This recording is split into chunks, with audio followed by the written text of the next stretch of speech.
It always did in the northern halls of Vordenmoor, before the hunger, before the exhaustion, before the particular kind of loneliness that settles into a person's bones like frost into stone. Penny had learned to feel the cold as a warning, the way animals feel the shift in wind before a storm arrives. It meant something was about to change. It meant she needed to be still, invisible, small. She pressed her back against the rough stone wall of the corridor, fingers curled around a wooden tray that held a single clay cup of broth and a half loaf of bread. Dinner. For a girl who carried the name of the pack's lowest-ranked servant, dinner was never warm. The broth had stopped steaming somewhere between the kitchens and the east corridor. She could smell it, watery, thin, barely seasoned. Around it floated the heavier scents of the keep itself, pine smoke from the hearths, melted tallow from the torches set into iron brackets along the walls, the faint metallic tang of something old embedded in the stone. Vordenmoor smelled like centuries of power, and Penny had always been careful not to breathe too deeply, as if the place might notice her lungs and decide she didn't deserve the air. She was 23 years old. She had lived within these walls for 6 of those years. Not as a wolf, not as a ranked member of the Iron Veil Pack, but as something the pack's hierarchy had never bothered to properly name. Orphaned, unshifted, useful only in the ways a quiet pair of hands can be useful. She kept her auburn hair braided tight and covered with a plain linen wrap when she worked, which was always. Her dress was gray wool, mended at the hem with darker thread that didn't quite match. Her boots had been someone else's once, slightly too wide, the left sole beginning to separate at the toe, which she'd stitched back with waxed cord 3 times already. She was not pretty in the way the ranked females were pretty, arranged and deliberate. She was pretty the way something enduring is pretty, the way a riverstone is, worn smooth by time and pressure, shaped by everything that had tried to break her. She was almost to the corridor's end when she heard them. Voices, low, heavy with authority, coming from the great hall, and coming closer. Penny stopped walking. She pressed the tray to her chest instinctively, as though she could make herself even smaller than she already was. She looked left. A doorway, half open, leading to a storage room. She could reach it in 4 steps if she moved now. She didn't move fast enough. The great hall's double doors swung open, and the corridor filled with the kind of presence that precedes an alpha king the way thunder precedes lightning. She felt it in her chest first, a pressure drop, a shift in the air that made the torches along the wall shiver. Xander Voss crossed the threshold, and the corridor became a different place entirely. He was tall in a way that the word tall fails to properly describe. Broad at the shoulder, everything about him composed and contained, as though the violence he was capable of had been folded neatly and stored somewhere just beneath the surface. He wore dark riding leathers, still damp at the collar from a night patrol, a heavy cloak of charcoal gray wool thrown over one shoulder and fastened with a black iron clasp at his chest. His hair was dark, pushed back from his face, and his jaw was sharp enough to cast its own shadow in the torchlight. His eyes were pale, almost silver, and they moved the way a predator's eyes move, cataloging every corner of every room before the rest of him had fully entered it. Behind him walked 2 of his inner circle. Cale, his second, dark-skinned and built like a man who had never lost a fight, his expression always somewhere between bored and dangerous. And Fen, the pack's head enforcer, leaner, quieter, a long scar running from his left ear to his jaw. Penny should have stepped aside immediately. She knew the protocol. She'd followed it for 6 years without a single mistake.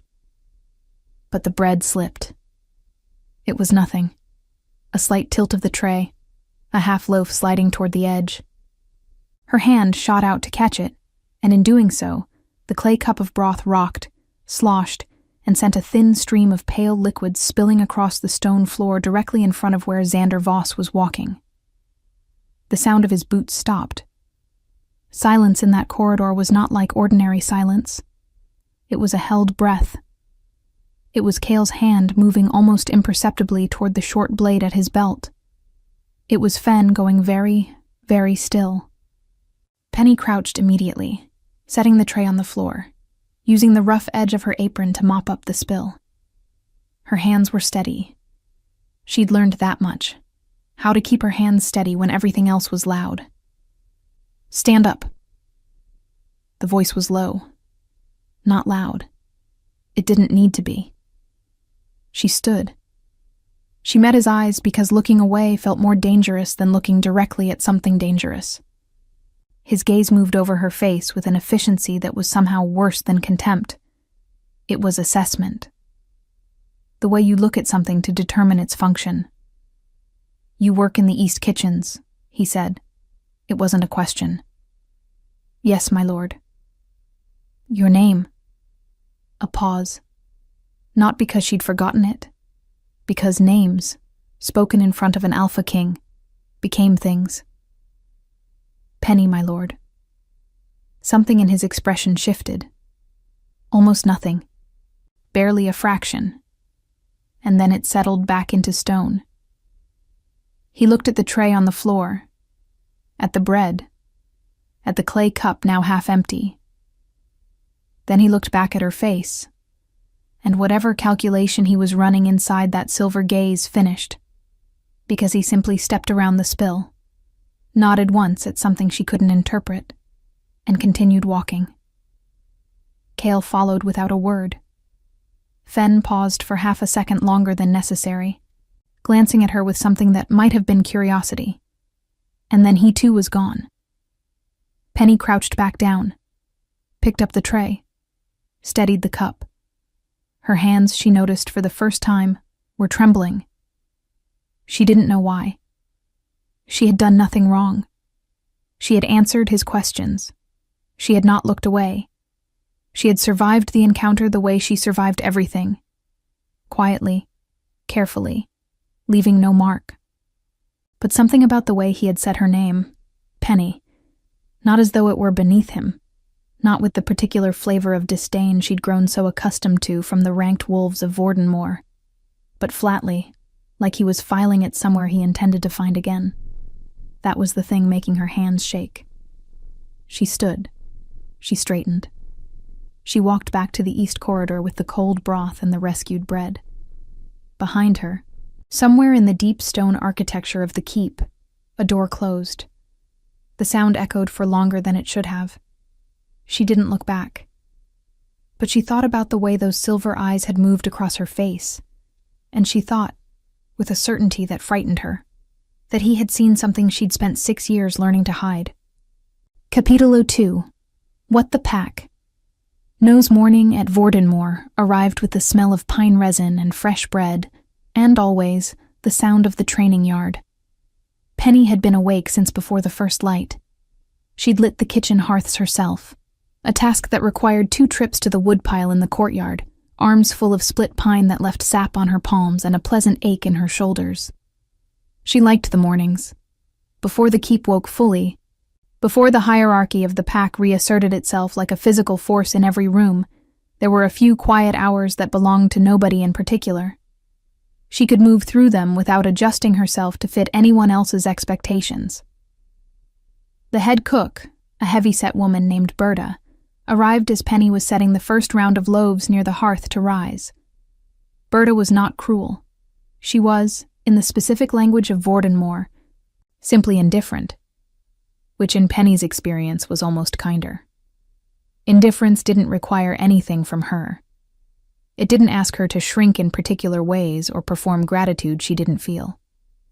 "The Alpha's council meets tonight," Berta said, hanging her apron on the iron hook by the door. "Full spread in the great hall.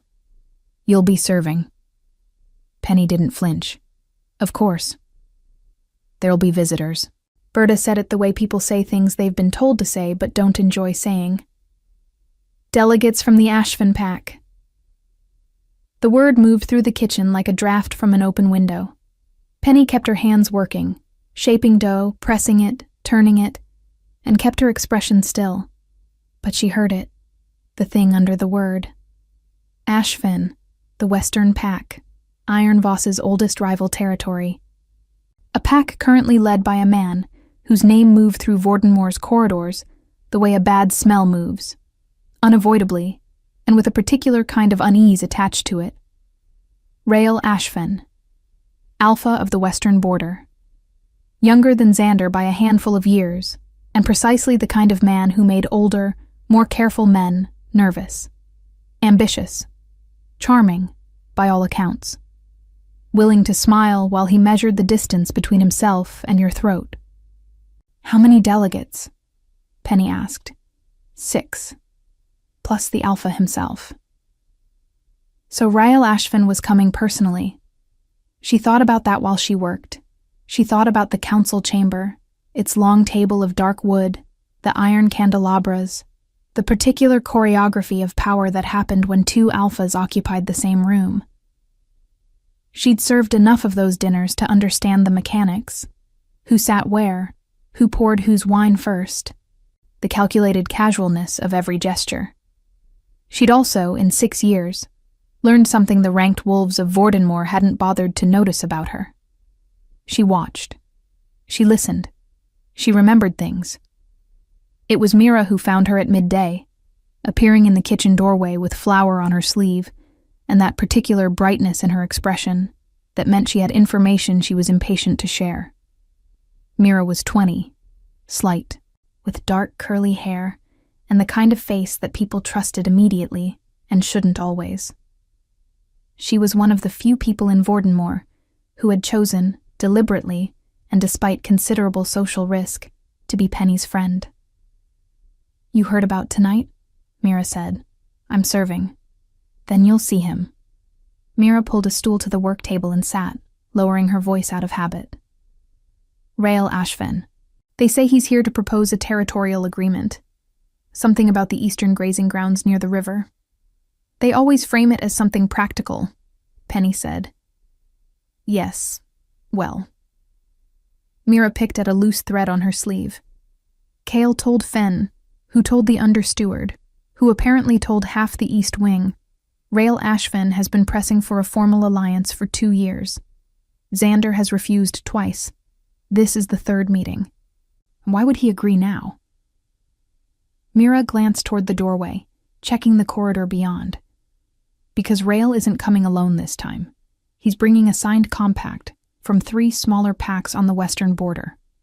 Combined, they control enough territory to make refusing complicated. Penny set down the dough. She looked at Mira.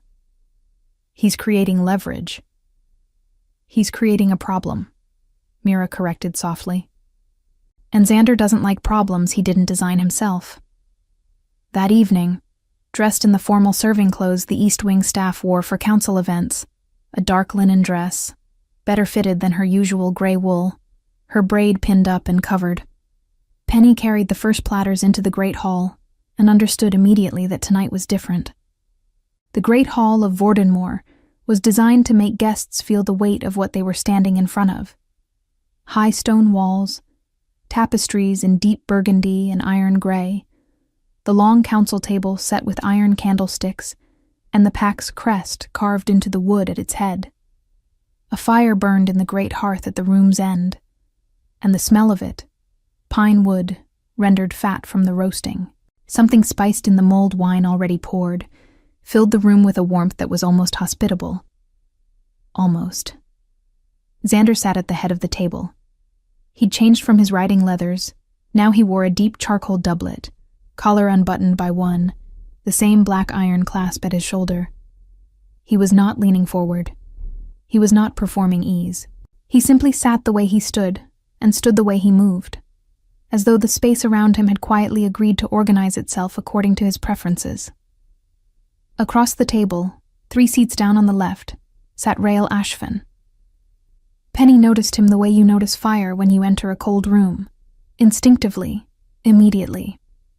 He was lighter than Xander in every sense, lighter coloring, lighter expression, a warmth in his features that his counterpart completely lacked. He was laughing at something his own delegate had said, head tilted back slightly, completely at ease in a hall that was not his, and a seat that had been deliberately positioned 2 ranks below the head. He was performing comfort. Penny understood the difference. His eyes moved to her as she set the platter of roasted meat at the table's center, and he smiled, not predatory, not dismissive. A smile that seemed to say, "I see you. Isn't that interesting?" Penny looked away, set down the platter, stepped back to the wall. Across the table, she did not look at Xander, but she felt, with a precision she couldn't entirely explain, that he had been watching. 3 days passed before Penny understood what Rael Ashvin was actually doing at Vordenmoor. She understood it the way she understood most things. Not from conversations she was invited into, but from the ones that continued while people forgot she was in the room. She moved through the keep's spaces with a particular quality of stillness that the ranked wolves had long since stopped registering. To them, she was furniture. Useful, present, invisible. It was a quality she had spent 6 years cultivating, and tonight she was grateful for it. The second formal dinner had been smaller. Xander, his inner circle, and Rael with 2 of his delegates. Penny had served the entire meal alone, refilling cups, replacing platters, moving along the wall the way candlelight moves, noticed only when absent. She heard everything. Rael's proposal was elegant, she had to admit. 3 Western packs, unified under a single compact, willing to formally align with Iron Vale in exchange for shared border rights along the river territories. On the surface, it was practical, even generous. Beneath the surface, and Penny had developed a talent for the beneath of things, it was a slow encirclement. Each border shared with a Rael-allied pack was a border Xander no longer fully controlled. Xander had said almost nothing for the first hour of dinner. He ate with the same contained economy he did everything else, and he listened with the specific quality of attention that Penny had noticed in him from that first corridor encounter. Complete, unbroken, giving nothing back. Rael filled the silence with charm, with anecdotes from the Western territories, with a particular kind of performative openness that seemed designed to make Xander's restraint look like coldness by comparison. It was working on the delegates, not on Cale, who sat to Xander's right with the expression of a man watching a card game he's already solved. Not on Fen, who had positioned himself standing near the far door, arms crossed, watching Rael the way a dog watches a strange dog cross its yard. And not, Penny suspected, on Xander himself. But the compact was real. The 3 allied packs were real. The leverage was real. She was clearing the last of the dinner platters when Rael caught her near the sideboard. Not physically. He simply spoke, quietly, as she passed close enough to hear. "You serve well," he said. Low, meant only for her. "Do they treat you well?" Penny set the platter on the sideboard without pausing. "I have everything I need, my lord." "That's not what I asked." She looked at him then, because she'd learned that sometimes a direct look closed a conversation faster than looking away. His eyes were green, warm, careful, the eyes of a man who had learned that paying attention to overlooked people was a useful tool. She wasn't offended by it. She simply catalogued it. "I'm well," she said. "Thank you." She walked back to the wall. She did not look at the head of the table. But she heard, in the quality of the silence from that direction, something shift. The 3rd day brought an unexpected development. Mira found Penny in the linen storage room mid-morning, folding tablecloths with the focused attention she gave every task no one was watching. Mira was breathing slightly faster than usual. Rael Ashvin requested something unusual, Mira said, closing the door behind her. Penny folded a corner. "What?" He asked the steward if the serving girl from the council dinners could be assigned to the private courtyard. He wants to take his meals there today. Wants the same staff. The tablecloth settled into a neat rectangle. Penny set it on the pile. He requested me specifically? By description, auburn hair, gray dress. Mira's expression was somewhere between worried and fascinated. The steward said yes. Apparently Xander didn't object. Penny was quiet for a moment. Outside, the wind moved through the courtyard's pine trees, a low sound like breath. "Did Xander know?" she asked. "Cale told him this morning." Mira paused. He didn't say anything. That, Penny thought, was information. She served Rael's midday meal in the east courtyard alone. It was a gray morning, the sky the color of old pewter, the air carrying the clean, sharp smell of coming rain. The courtyard's stone benches held patches of moss at their edges. A pine sapling grew in the corner, too young yet to cast real shade, its needles so green they almost looked painted. Rael sat with the easy posture of a man on holiday, cloak pushed back from his shoulders, a cup of warm cider in his hands. He watched her set out the bread and cheese and cold sliced meat without the impatience she'd learned to expect from rank. "Sit," he said. "I don't sit with guests, my lord." "I'm not asking as your host." He said it lightly. "I'm asking as someone with a question." Penny stood with the wooden tray held at her side. She waited. He looked at her with that same careful attention. Not the measuring look Xander used, which stripped things to their function, but something more curious, more human, perhaps. "How long have you been at Vordenmoor?" 6 years. Born elsewhere. Raised in the valley settlements. My parents died when I was 17. She said it the way she always said it, not as a wound, but as a fact. It had been a wound once. It was a scar now. Different things. No pack affiliation. Unranked.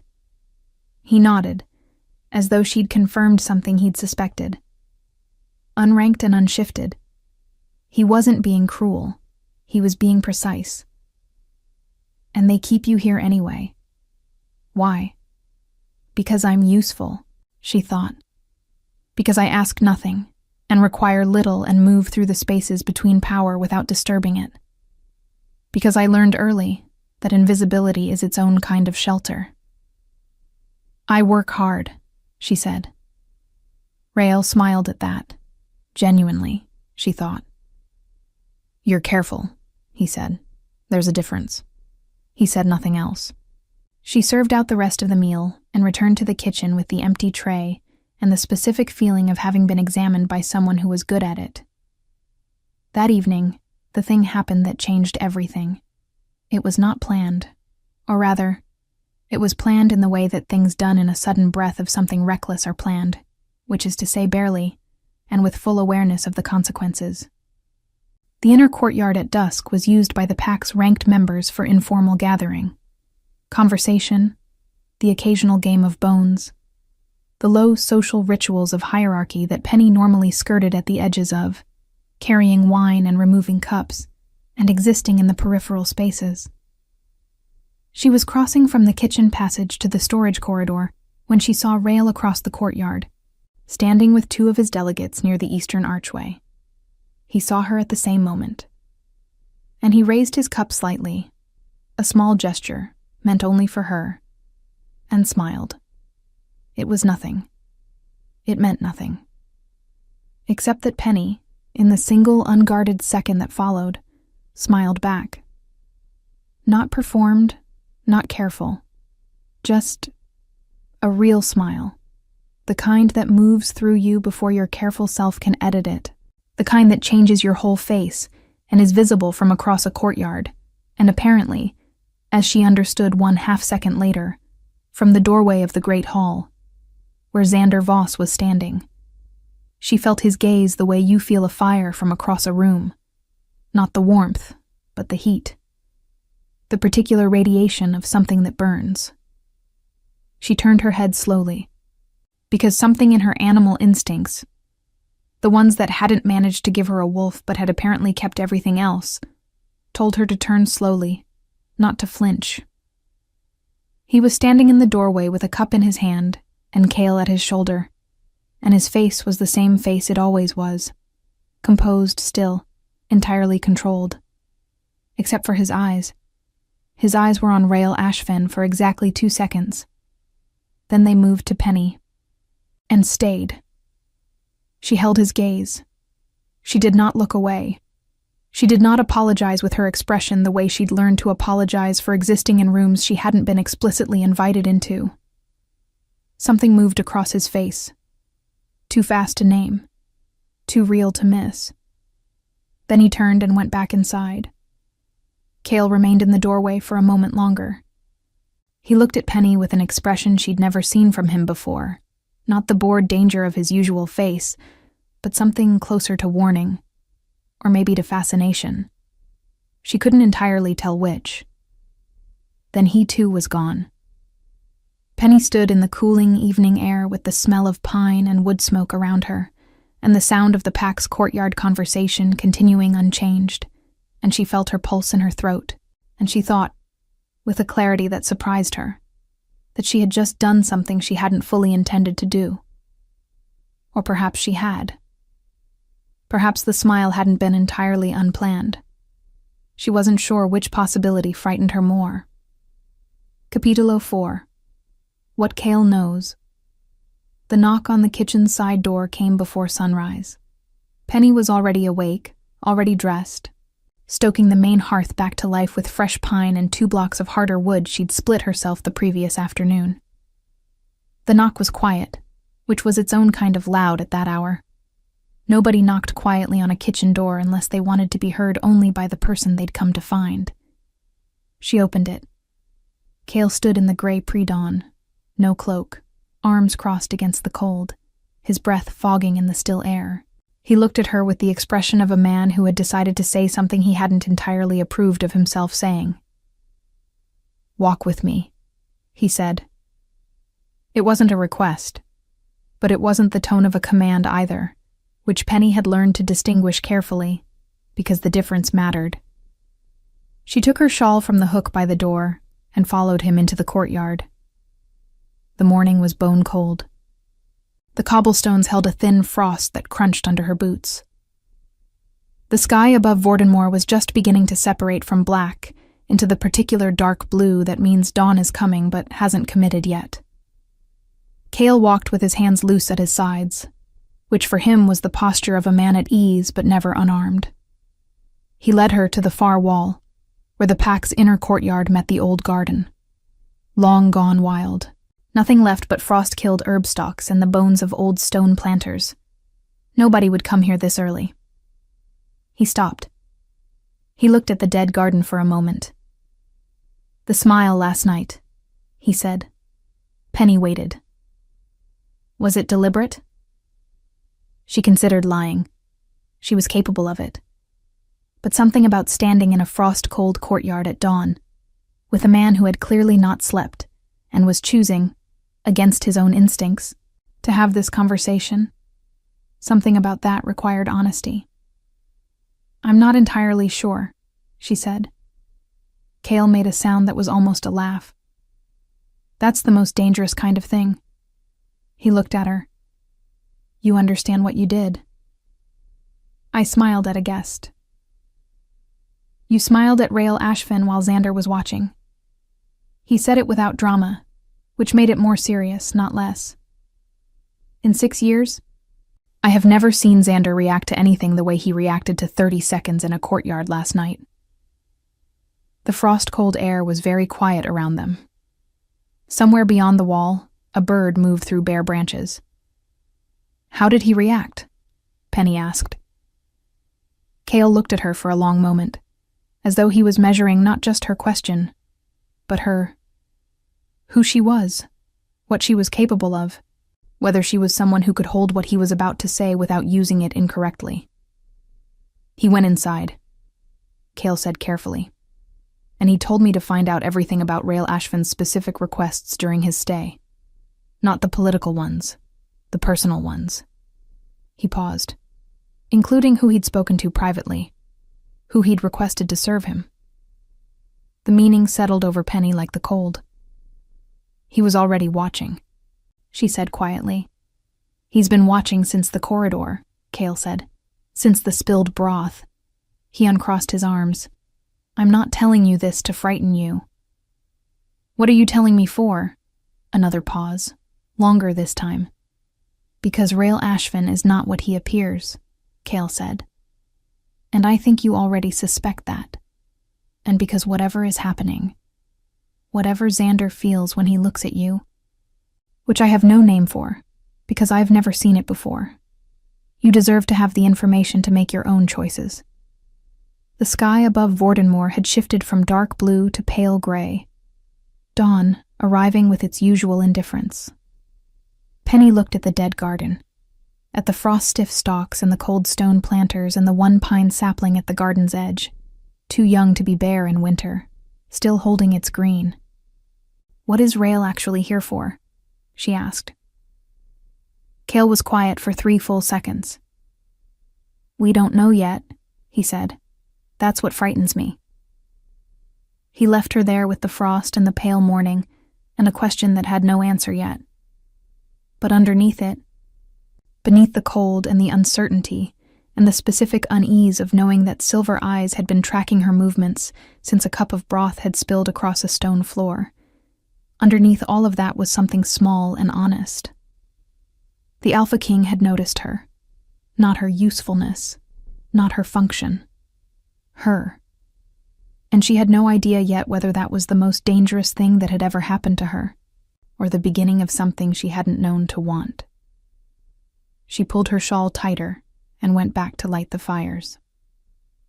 Capítulo 5. The Weight of Silver Eyes. The summons came at midday, delivered by the understeward with the careful neutrality of a man who had learned not to attach meaning to the messages he carried. The Alpha King requests your presence in the map room, now. Penny was elbow-deep in bread dough when he said it. She straightened slowly, wiped her hands on her apron, and looked at Berta, who was looking at the wall with the focused attention of someone who had decided very deliberately not to have an opinion about anything happening in her kitchen. I'll need to wash my hands, Penny said.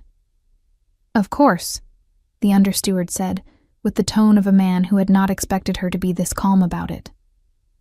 She washed her hands. She removed her apron. She smoothed her gray dress and checked that her braid was secure, and walked behind the understeward through the keep's corridors with the same steadiness she brought to every task that frightened her, which was the only steadiness she trusted. The map room was on the keep's second level, east side, a room she had cleaned but never been inside while anyone occupied it. It was smaller than she'd expected. Not the grand council chamber, but something more functional. Its walls hung with territorial maps inked on stretched hide, a large table at the center covered in weighted parchments, and the small carved markers the pack used to track border movements. Iron candlesticks, the smell of old leather and candle wax and something else beneath it, pine resin, and the particular outdoor scent of a man who had ridden that morning and not entirely lost it yet. Xander was standing at the table when she entered. Not sitting, standing, looking at a map with one hand resting flat on the table's edge, the other at his side. He didn't look up immediately. The understeward closed the door behind her. Penny stood. She kept her hands loose at her sides. She kept her breathing even. Then Xander looked up, and the thing that happened in that first second of eye contact was something she had no category for. Not threat, not assessment, not the particular blankness he turned on most people in most rooms. Something more direct than any of those. Something that felt uncomfortably like being seen. Sit, he said. There was one chair near the table's corner. She sat. He remained standing, which was clearly deliberate. Not to intimidate, she thought, but because he was the kind of man who thought better on his feet and didn't know how to stop performing function long enough to simply be in a room with another person. Rael Ashvin requested you again this morning, he said, for the noon meal in the East Courtyard. I wasn't told, Penny said. I redirected the request. His voice was flat, conveying no apology and no explanation. You won't be serving his private meals. She looked at him, carefully. My lord, if the guest requested, I'm aware of what he requested. Something in his tone didn't shift exactly, but it compressed slightly, like a rope pulled 1 degree tighter. I'm telling you what I've decided. Penny was quiet for a moment. In the courtyard below, she could hear the distant sound of training, the rhythmic thud of wooden practice staves, someone calling a count. Normal life, continuing in its normal rhythms, entirely unaware of this room. "May I ask why?" she said. The question cost her something. She felt it leave her. The careful neutrality she maintained with ranked wolves, the practiced smallness. She asked it anyway, because 6 years of not asking had built up a pressure behind her ribs that she was apparently done ignoring. Xander looked at her with those silver eyes, and said nothing for long enough that she was certain he was going to simply end the conversation, send her back to the kitchen, return to his maps. Then he said, "Because I don't trust his interest in you. You don't trust his interest in a kitchen servant. I don't trust anything about Rael Ashfin." He said it the way he said most things, without performance, without softening. But there was something beneath the words, something that moved the way underground water moves, present and invisible. Including his reasons for being here. Penny folded her hands in her lap. "Cale said you don't know what he really wants." Something crossed Xander's face, quick, unguarded. The expression of a man who has just learned that his second has been having conversations he wasn't informed of. He filed it away visibly, the way someone pockets a thing to return to later. "What did Cale tell you?" he asked.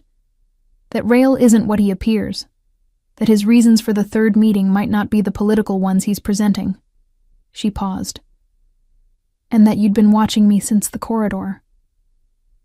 The silence in the map room was the quality of silence that belongs to honest things said out loud for the first time.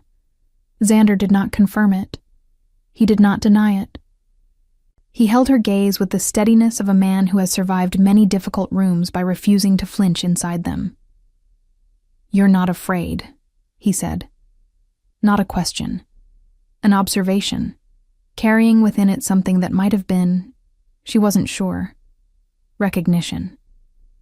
"I've been afraid for a long time," Penny said quietly. "I've just learned not to let it change what I say." Something in him, barely visible, a fraction of movement in the jaw, a shift in the silver eyes, responded to that. Like a lock that had heard a key and wasn't sure yet whether to turn. He looked back at the map. He moved one of the carved border markers 2 inches to the left, a gesture that seemed more habitual than purposeful. Then he said, without looking at her, "Stay away from Rael Ashfin's private hours. You can serve the formal dinners, nothing outside the formal settings. And if he requests otherwise, he won't." The certainty in it was absolute. "I've made my position clear." Penny stood. She smoothed her dress. She looked at the map on the table, the wide spread of Ironvale territory, the border markers, the river line that separated it from Ashfin lands in the west. She looked at his hand, still resting on the table's edge, and the iron ring on his right hand that marked his rank, worn smooth at the edges from years of wear. "My lord," she said. He looked at her. "Whatever Rael Ashfin is here for." She chose her words carefully, because she was a woman who understood that words, once released, cannot be reclaimed. "I don't think it's only the border compact." His eyes sharpened. Not in suspicion, in attention. "What did you observe?" he asked. And the question was different from everything that had come before it. It was the question of a man who had just looked at furniture and noticed it was something else entirely. "He watched you during the council dinners," she said.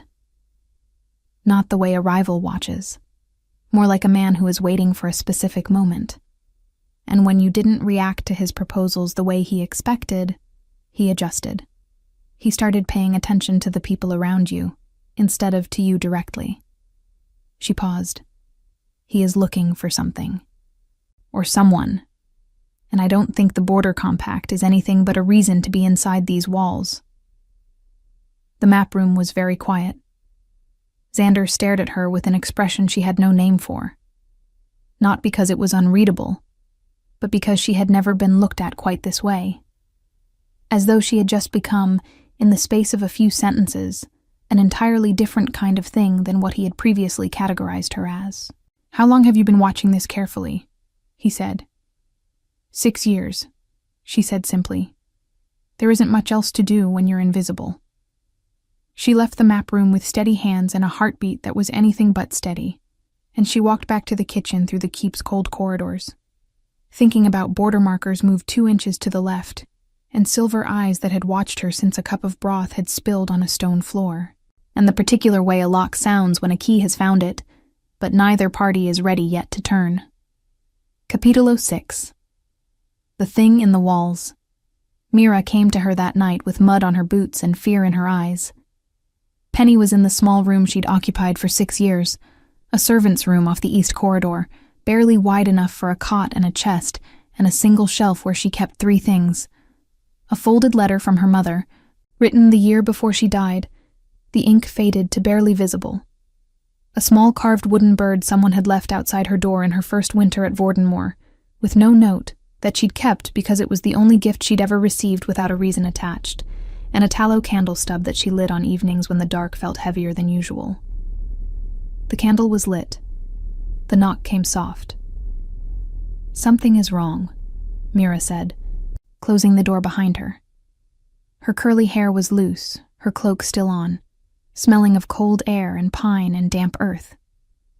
"I went to find Fen. I had a message for him from the steward. And instead I found 2 of Rail's delegates in the lower passage. The old one. Below the east stores." Penny sat up on her cot. "What were they doing?" "I don't know. They weren't talking. They were measuring." Mira pulled her cloak tighter. One of them had a cord stretched between 2 points in the wall. The other was making marks on a piece of parchment. The cold in the room was different now. Less physical, more the cold of something understood. "The lower passage runs beneath the east wing," Penny said slowly. "Below the stores. Below the armory annex," Mira said, "and below the inner guard post." They looked at each other. Penny stood. She crossed to the chest at the foot of her cot and lifted the lid, pulling out the heavier shawl she kept there, the one she wore for cold outdoor work, dark wool, anonymous. "Did they see you?" "I don't think so. I pulled back before they turned." "Did you tell Fen?" "I couldn't find him. I came to you." Penny thought about the map room, about carved markers moved 2 inches to the left, about Xander's voice saying, "I don't trust anything about Rael Ashvin," with the flatness of a man stating a mathematical certainty, about Cale in the frost-dark dawn, saying we don't know yet what he's really here for, and that's what frightens me. She pulled the shawl over her shoulders. "I need to find Cale." "Penny." Mira caught her arm. "If Rail's people see you, then I'll be a servant who got turned around in the lower corridors." She said it with a steadiness she was mostly performing. But performance, maintained long enough, becomes a kind of truth. "I've been invisible in this keep for 6 years. I know how to use it." She found Cale in the armory corridor, 20 minutes later, returning from a perimeter check with 2 of the inner guard. She didn't call out. She simply appeared at the corridor's edge and held his gaze for long enough that he understood, with the particular intelligence of a man trained to read environments, that she was there on purpose and it mattered. He told the guards to continue. He came to her. She told him in 9 sentences. He listened without interrupting, which was how she knew it was serious. Cale interrupted nearly everything. When she finished, he looked at the wall beside them for 2 seconds, his jaw tight. "Show me the passage," he said. She led him down through the east stores, through the low door at the back behind the oil barrels, into the lower passage, a service corridor that predated most of the keep's current construction, its walls rough stone, the ceiling low enough that Cale had to angle his shoulders. The torches here were unlit. She carried a candle stub from the store's room. Its light moved across the stone walls in small orange arcs. They found the marks near the second support column. Small, precise, made in chalk, which would wipe away without trace by morning, but legible to someone who understood what they were looking at, which Cale apparently did, because the sound he made when he crouched beside the column was the sound of a man confirming a fear he had hoped was wrong. "Structural mapping," he said quietly. "They're charting load-bearing points." He stood. His voice, when it came, was controlled in the specific way of a man suppressing urgency. "The East Wing's internal guard post shifts at midnight. There are 14 minutes between the patrol's exit and the gates closing. Whoever drew these marks knows exactly which wall, if compromised, gives access to the inner corridor during those 14 minutes. The candle flame wavered. "This isn't a border compact visit," Penny said. "No." Cale looked at her in the low light. "It never was." He was already moving back toward the passage's entrance. "I need to reach Xander." "Cale." She said it quietly, but it stopped him. "If Rail realizes his delegates were seen, he won't have time to," Cale said. Then, with the look of a man revising something he'd previously underestimated, "You did well, finding me instead of confronting them yourself." "I'm not a wolf," she said. "I know what I am and what I'm not." He looked at her for a moment, that same measuring look he'd given her in the frost-dawn courtyard, but warmer now, resolved in some direction. "You're the reason we have 14 minutes of warning," he said. "That's not nothing." He disappeared up the passage. The candlelight shrank behind him. Penny stood in the lower dark with the smell of cold stone and old wood around her, and she thought about chalk marks on a wall, and a man who smiled with perfect warmth while his delegates measured the bones of another man's house. And she thought that she had been right. What Rael Ashvin wanted had never been a border compact. What Rael Ashvin wanted was inside these walls, and she was beginning to develop a terrible suspicion about exactly what it was. She climbed back up to the east corridor, back to her small room, back to the guttered stub of her tallow candle, which had burned down to almost nothing in her absence. She lit it again. She sat on the edge of her cot and looked at the carved wooden bird on the shelf, and thought about the sound a lock makes when a key has found it. Then she thought about the 14 minutes, and what could happen in 14 minutes if nobody was watching. She did not sleep. Capítulo 7. 14 minutes. The keep shifted at midnight. Penny felt it the way she felt most things at Vordenmoor, not through rank or wolf sense, but through 6 years of sleeping lightly in a stone room that conducted every sound, every vibration, every change in the rhythm of a building that was also a living thing, inhabited by creatures whose instincts ran deeper than walls. She felt the guard shift in the particular quality of silence that followed the East Corridor patrol's footsteps fading. She felt the pause, the gap, the 14 minutes. She was already dressed. She had not undressed. She moved into the corridor with her dark shawl pulled close, no candle. She knew this section of the keep well enough to navigate by the faint torchlight that leaked from the main passage junction 20 feet ahead. Her boots were soft-soled, her steps the steps of a woman who had crossed these stones 10,000 times in 6 years, and knew which ones spoke and which ones held their silence. She was 3 steps from her door when she heard it. Not footsteps. Something lower. The specific sound of a door latch lifted with great care by someone who understood that care was necessary. The east storage room. 2 doors down. She stopped. Pressed herself against the wall.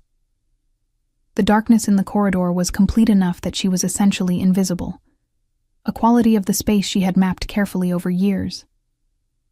She waited, the way animals that cannot fight learn to wait, with absolute stillness and every sense pushed outward. 2 figures emerged from the storage room door. Dark clothing, moving with the practiced quiet of men who had done this before in other places. She recognized the build of the taller one, Rail's senior delegate, the one Mira had seen in the lower passage with the measuring cord. They turned toward the inner corridor junction. toward the guard post. Penny made the decision the way she made all difficult decisions. Not in a rush of feeling, but in the single cold second where her mind presented the options and the body moved before the fear could object. She turned and ran, not toward the junction, but back the way she'd come, toward the main stairwell, her boots finding the silent stones automatically, her shawl streaming behind her. She reached the stairwell, went up, second level, east side. She knocked on the door at the end of the corridor, with the sharp triple knock Cale had told her was the night signal, in the frost dawn conversation she had held onto like a cord. The door opened in 4 seconds. Xander was awake, fully dressed. The map room's lamp burned behind him, and she understood in a flash that he had not slept either, that Cale had come to him and the two of them had been in this room, waiting, because the chalk marks in the 14 minutes had already told them something was coming. They simply hadn't known the shape of it yet. He looked at her. 1 second. East storage room, she said. 2 men. Moving toward the inner junction now. He was already past her, moving down the corridor with a speed that was controlled and absolute, and she heard him say one word, Cale's name, low and carrying, and heard Cale's door open from the other direction before Xander had reached the stairwell. Penny stood in the corridor. She should go back to her room. She knew this. There was no role for her in what came next. No rank, no wolf, no function in a confrontation between trained fighters and whatever Rail's delegates were carrying in their dark clothing through a keep they'd spent 3 days memorizing. She went back to her room. She sat on the cot. She counted her own heartbeats. She got to 37 before she heard the sounds. Not violent, not prolonged, but definitive. The particular sounds of something being resolved. 2 voices, briefly raised. Then nothing. Then, 20 minutes later, a different sound. Rail Ashvin's voice in the corridor below, no longer performing ease. She wasn't in the room when it happened. But Mira told her everything the next morning, in pieces, over the course of an hour while they folded linen in the storage room with the door closed. Rail's 2 delegates had been intercepted at the inner junction by Cale and 3 of the inner guard, who had positioned themselves based on Penny's information about the timing. The delegates had been carrying 2 things: a set of skeleton keys fashioned for Vordenmoor's specific lock design, which required inside knowledge, which meant Rail had a source within the pack, a discovery that was its own separate horror, and a sealed document tube, wax-stamped with Rail's personal crest. The document inside the tube was not a border compact. It was a transfer order. Formal, witnessed, bearing the seals of the 3 Western packs Rail had claimed were his allies. It named a specific asset to be relocated from Iron Vale territory to Ashvin custody upon the completion of a covert extraction. The asset was not a territory. It was not a store of goods or a strategic position. The asset was a person. The name on the transfer order was not Penny's. It was a title she had never heard applied to herself, written in formal pack legal language she wouldn't have known how to interpret. But Xander, who had stood in the inner junction and read the document in the torchlight with Cale at his shoulder, had known exactly what it meant. Mira told her this part quietly, watching Penny's face as she said it. "You're not unranked," Mira said. "Or, you are, here, because nobody registered your lineage when you arrived. But the document says..." She paused, pressing her hands flat on the folded linen. "It says you're the last living daughter of the Greyvale bloodline. The pack that held the Eastern River territories before Iron Vale absorbed them 15 years ago." The storage room was very still. "That's not possible," Penny said. "Your parents," Mira said gently, "in the valley settlements. Where did they tell you they came from?" She thought about a letter on a shelf, ink faded to barely visible. Her mother's handwriting, careful and small. She had read it so many times she knew every word, but she had never known what the word Greyvale in the 3rd line referred to. She had assumed it was a place name, a village, something geographic. "Greyvale," she said softly. Not a question. Mira nodded. Penny set down the linen she was holding. She sat on the edge of the storage chest. The room around her was the same room it had always been. The same stone walls, the same smell of clean cloth and cedar, the same thin light from the high narrow window. But the room felt different now. The way rooms feel different when the information inside your own head has reorganized itself entirely. Rael didn't come for the border compact, she said. No, he came for me. Because a living Greyvale heir gives him a legal claim to the Eastern River territories. She heard the words coming out of her own mouth and felt the particular unreality of a person saying true things they haven't had time to believe yet. It's not a territorial agreement he wants. It's legitimacy. My lineage on his documents gives him a claim that 3 allied pacts would recognize. Yes, Mira said quietly. And he thought... She stopped, started again. He thought no one here knew, because no one did. Xander didn't, Mira confirmed. Not until the document. Penny looked at her hands, the flour-roughened knuckles, the sap-stained fingers, the waxed cord calluses from mending boots that were never quite right. The hands of a servant. The hands of a woman who had been invisible for 6 years in a keep that was, apparently, sitting on top of the most significant fact of her life without knowing it. What happened to Rael? She asked. Confined to his guest quarters. His delegates are in the lower cells. Mira met her eyes. Xander sent the Ashfen delegation home at dawn under pack guard escort. He dissolved the meeting. And Rael himself? Still here. Mira's expression shifted into something careful. Xander wants to speak with him, formally, with witnesses. She paused. He also... Mira hesitated in the way of someone delivering a message they weren't sure they were supposed to deliver. He sent word to the kitchen. He wants to see you, in the map room, after the midday meal. Penny was quiet for a long moment. Outside the small window, the pine trees moved in a slow winter wind. The sky was the flat white of a day that cannot decide whether to snow. Somewhere in the keep, in a guest room with a guard outside it, Rael Ashven was sitting with the ruins of a plan he had spent, she was beginning to understand, possibly years constructing. A plan built on the assumption that a girl with an important bloodline and no knowledge of it was the easiest kind of asset to move. She thought about the smile in the courtyard, his cup raised.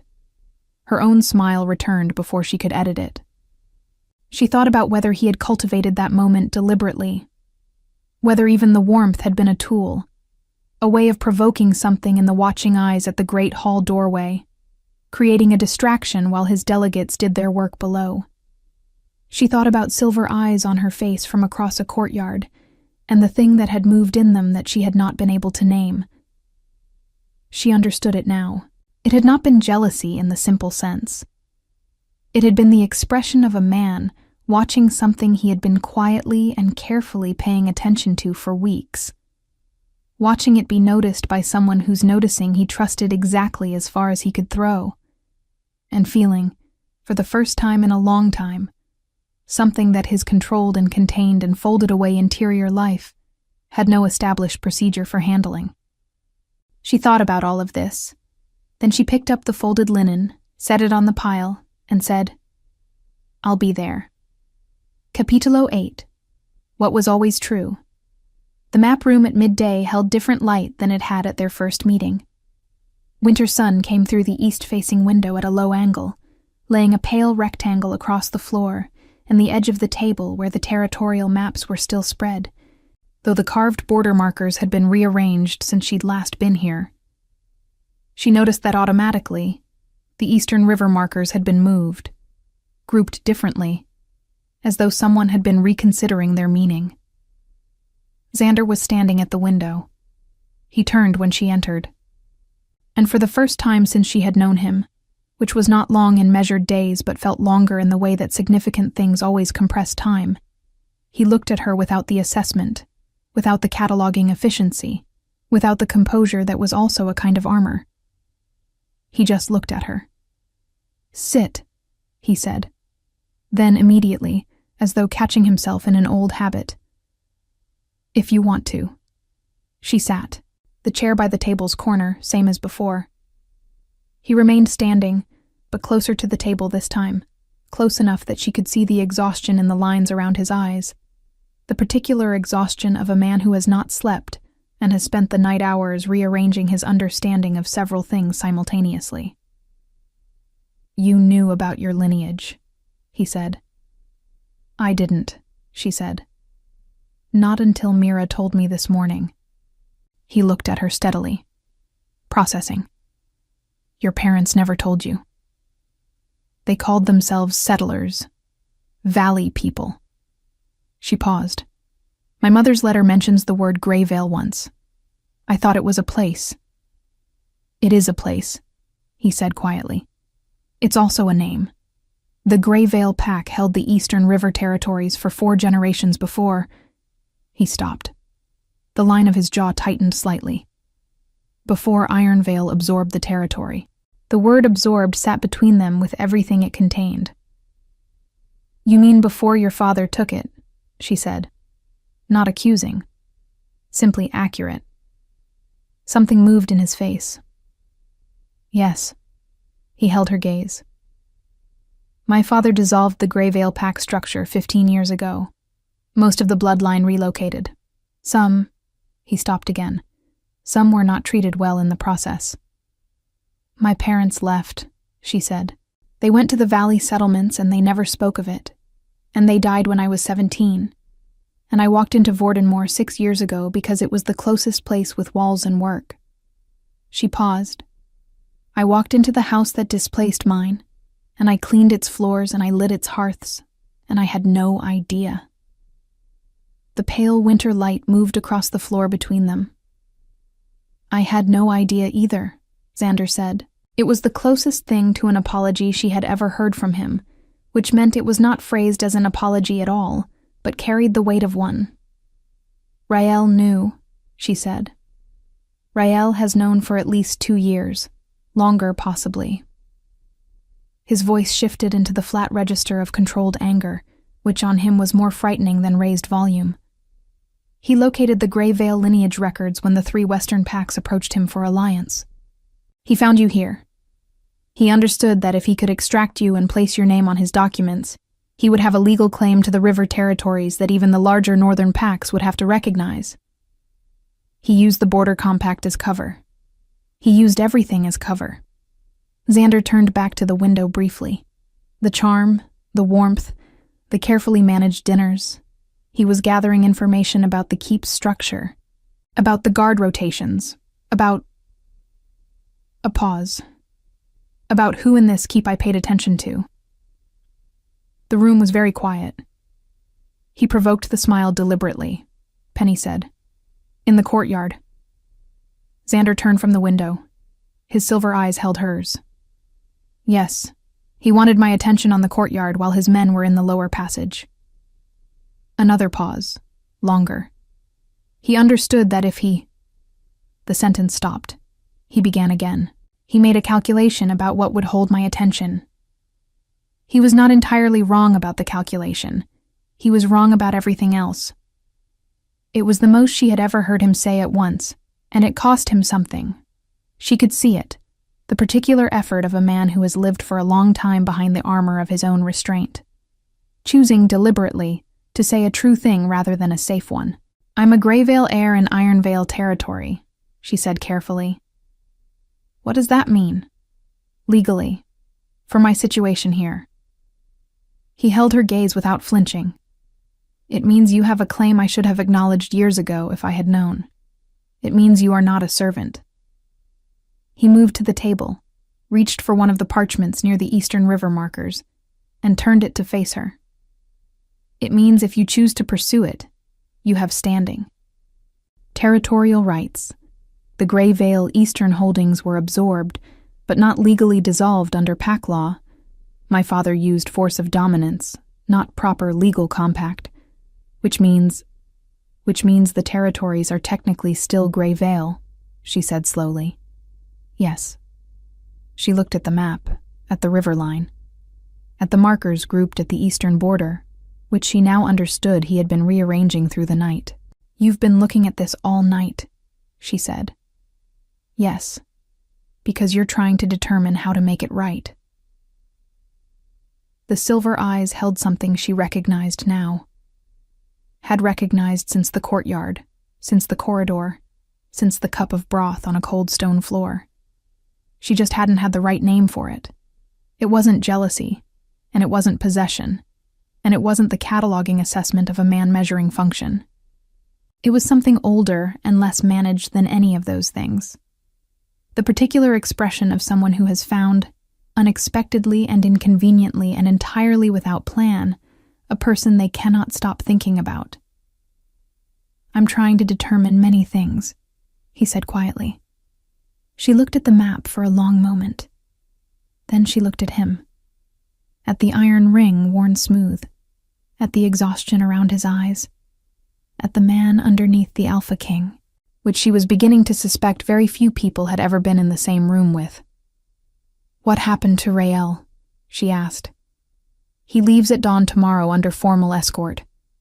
I've sent dissolution notice to the 3 allied packs. His compact collapses without the Grey Veil legitimacy he promised them." His jaw tightened.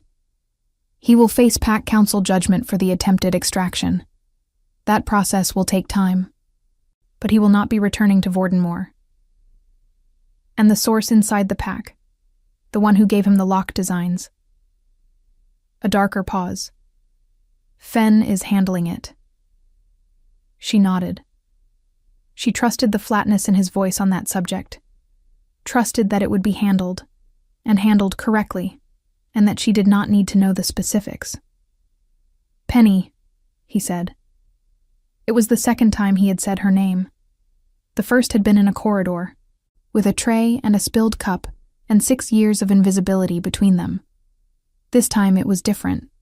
Deliberate, held, carrying something he was not yet saying directly, but was building toward, with the careful precision of a man who does not say things unless he means them permanently. She looked at him. "Whatever you decide," he said, "about the territories, about your standing, about this." He didn't gesture. He didn't need to.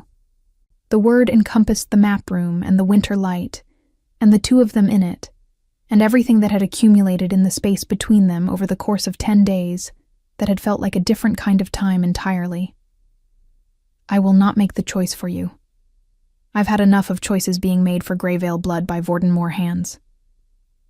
It was, she thought, the most honest thing she had ever heard from power. "I know," she said quietly, and for the first time in the map room, she smiled. Not the courtyard smile, not the unguarded flash that had started everything. A different kind. Slower. Chosen. He looked at her smile with the expression of a man who has not known, for a long time, how to want something, and is only now remembering how that feels. Outside, the winter sky had made its decision.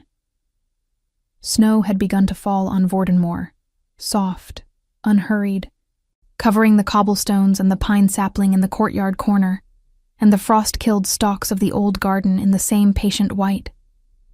The snow fell for 3 days. It covered Vordenmoor the way time covers old wounds, slowly, completely, without asking permission. By the 3rd morning, the courtyard stones had disappeared beneath 4 inches of white, and the pine sapling in the garden corner wore the snow on its branches like something earned. Rael Ashvin left at dawn on the 2nd day, as Xander had promised. Penny did not watch him go. She was in the kitchen, her hands in bread dough, doing the work she had always done. But something about the doing of it had changed, the way the same road changes when you finally know where it leads. She was not invisible anymore. She had not chosen invisibility in a long time. She had simply forgotten, somewhere in 6 years of cold corridors and thin broth and other people's fires, that invisibility had been a choice at all. Mira stood in the kitchen doorway and watched him ride out through the keep's main gate with his remaining delegate and 6 of Ironvale's inner guard flanking them. And then she came inside and said nothing, which was how Penny knew she understood everything that needed to be understood. The source inside the pack, the one who had given Rail the lock designs and the guard rotation schedules, was a junior steward named Cole, who had been in Rail's pay for 8 months, recruited through a debt he had not known how to escape. Fen handled it with the particular quietness Fen brought to all difficult things. Cole was stripped of his rank and sent to the border settlements under formal exile compact. Penny heard about it through Mira, 3 days after it happened, and felt no satisfaction in it. Only the tired recognition that people do desperate things for desperate reasons, and the world produces consequences regardless. The kept moving. The fires burned. The bread rose. On the 5th day after the snow, Xander came to the kitchen, not summoned by duty, not announced by the understeward. He simply appeared in the kitchen doorway at the early hour when Penny was alone, before Berta arrived, stoking the main hearth back to life with pine and hard wood the way she had done every morning for 6 years. She heard him before she saw him, the specific quality of presence that preceded him, the pressure drop in a room that she had learned to recognize as distinctly his. She did not startle. She finished setting the 2nd pine block on the fire and stood and turned. He was holding something, a folded document sealed in black wax with the Ironvale crest. He crossed the kitchen, which looked very different with an Alpha King in it, smaller and warmer and somehow more real, and set it on the work table beside the dough she'd already begun. Formal acknowledgement of Greyvale lineage, he said. Witnessed by Kale and 2 senior council members. Pack legal, permanently recorded. She wiped her hands on her apron and looked at the document without touching it. The Eastern River Territories, she said. Remain under Ironvale management for now, with Greyvale interest formally recognized. He said it carefully, which meant he had thought carefully about how to say it. There are arrangements that need to be worked through properly. Legal compact, council review, time. But your name is on the record. Your blood is acknowledged. Nobody can use it without your knowledge again. She looked at the document, at the black wax seal, at her own name written on the outside in handwriting she recognized, angular, precise, no wasted motion, as his. She thought about a letter on a shelf, ink faded to almost nothing. Her mother's careful handwriting, the word Greyvale in the 3rd line that she had read 100 times without understanding. She thought about her mother choosing the valley settlements, choosing silence, choosing a life built on the deliberate erasure of a name, not from shame, but from survival, from the knowledge that some things need to be buried to endure. The name had endured anyway. It had walked into Vordenmoor in worn-out boots and lit its hearths for 6 years without knowing what it carried. She picked up the document. "Thank you," she said, and meant it in the full, unperformed way. Not the thank you of a servant to rank, but the thank you of one person to another who has done a right thing at a cost. He nodded. He looked at the bread dough on the table, at the hearth fire she'd built, at the kitchen around her, taking it in with the same total attention he gave every room, but slower this time. Less like assessment, and more like seeing. "You don't have to do this work anymore," he said. "If you don't want to." "I know," she said. "But you'll be here in the morning anyway." It wasn't quite a question. "I'll be here," she said. "The fires don't light themselves." Something crossed his face. That fraction of movement she had learned to read now. The thing that happened in him when he was feeling something he hadn't built a procedure for. It was the closest he came to warmth expressed outwardly, and it was enough. More than enough, for a woman who had learned to find shelter in the spaces between things. He left the kitchen without another word, which was exactly right. Because some things are completed by silence better than by speech. Mira was the one who noticed it first, the way Mira noticed most things, quickly, with great feeling, and with absolutely no intention of keeping it to herself. "He comes to the kitchen," she said 3 weeks later, folding linen with aggressive precision. Every morning, before anyone else arrives. He checks the hearths, Penny said. He checks you, Mira said. Penny. The Alpha King of Iron Vale comes to the kitchen at dawn to make sure you are well and present and... She set down the linen. Are you truly going to pretend this is a normal thing that happens? Penny was quiet for a moment. No, she said. I'm not pretending. Mira looked at her with the expression of someone waiting. It's slow, Penny said finally. It's careful. It's two people who don't entirely know how to do this, doing it anyway. She paused. That's all I know how to say about it right now. Mira picked up the linen. That's enough, she said softly. That's actually plenty.